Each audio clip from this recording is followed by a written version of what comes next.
Regulaarselt mul käivad nõustamistel mehed ja küsivad, kui palju seksi on normaalne. Ja nüüd viimati käis üks meesterahvas nõustamisel.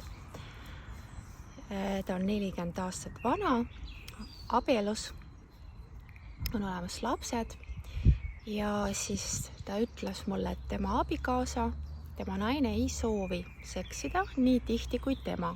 Ma palusin tal täpsustada, kui tihti nad seksivad abikaasaga ja ta ütles, et 2 korda kuus.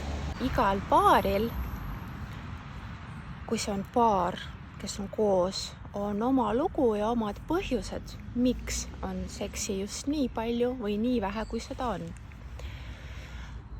Aga üldine vastus sellele küsimusele on see, et nii palju seksi on normaalne, kui see sinu jaoks piisavalt on mehena või naisena.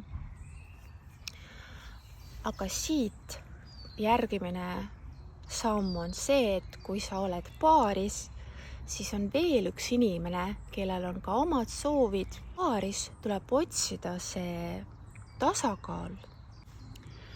Kui ühe paari jaoks on kord nädalas normaalne, teise paari jaoks on igapäevane seks täiesti loomulik. Oluline on meeles pidada, et kui me oleme paaris, siis meil on suurem vastutus. Me ei vastuta ainult enda rahulolu ees, seksuaalse rahulolu ees, kui ka oma partneri seksuaalse rahulolu eest. Ja areng seksuaalsuhtes on sama vajalik ja sama oluline kui areng oma töös. Ehk töös sa ju kogu aeg õpid, sa kogu aeg arened, et olla muudkui parem ja parem. Seksuaalne areng on palju olulisem kui tööalane või õppealane areng.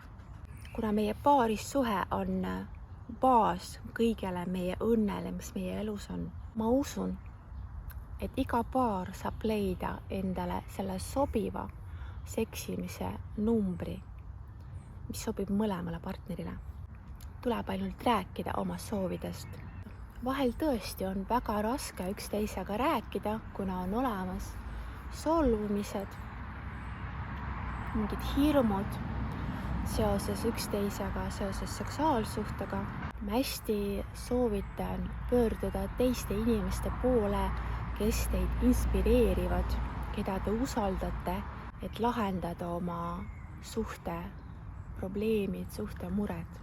Olete oodatud nõustamistele, seanssidele, koolitustele ja mängudele.